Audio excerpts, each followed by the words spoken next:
In this video, we will solve an infinite nested radical difference problem. So we have a square root of 6 minus a square root of 6 minus a square root of 6 and so on till infinity. So how we can solve such questions? So let's say this overall expression is equal to x. Right? Now what I can do is, if this overall is x, so can I say that this internal is also x? Why? Because both consists of infinite terms. Right? So actually there is no difference between them.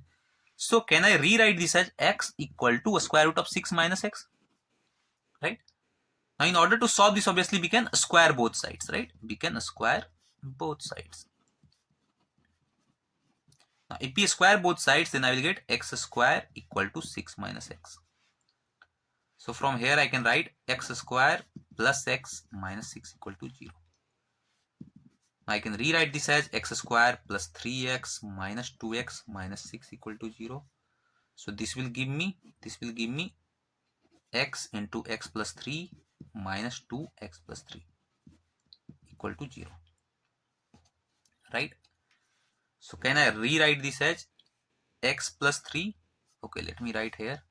Can I rewrite this as x plus 3 into x minus 2 equal to 0? So obviously this will give me x plus 3 equal to 0. So this will give me x equal to minus 3. And x minus 2 equal to 0 will give me x equal to 2. Right? So this minus part, this minus 1 obviously will be rejected, right? Why? Because, see, notice one thing.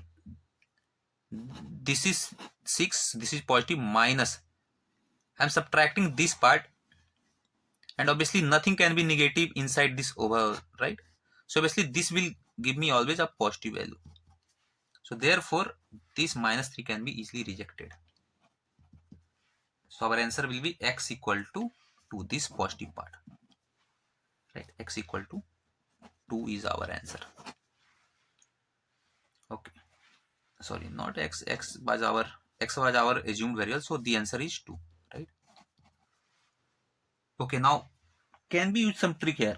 So the trick is similar to the plus part, right? So here we have minus sign. So if you can split this number in two consecutive integers, so I can split this as 2 into 3, right? So since there is minus sign here, we can take the smaller value here, right? So 2 will be the answer. So for example, let's say 12, root 12 minus root 12 and so on. Okay, so this is also till infinity. I can split 12 as 3 into 4. So since this is minus sign, I will take a smaller integer as my answer, right? And if it would have been positive, so let's say root 12 plus root 12 and so on, then my answer will be 3 into 4. So this larger one, right? This larger one will be my answer. So this is the trick. If there is negative sign, and if you can split the number into two consecutive as a product of two consecutive integers, then a smaller integer will be your answer. And if there is positive sign, then the larger integer will be your answer, right? So this way you can solve such questions. So thank you.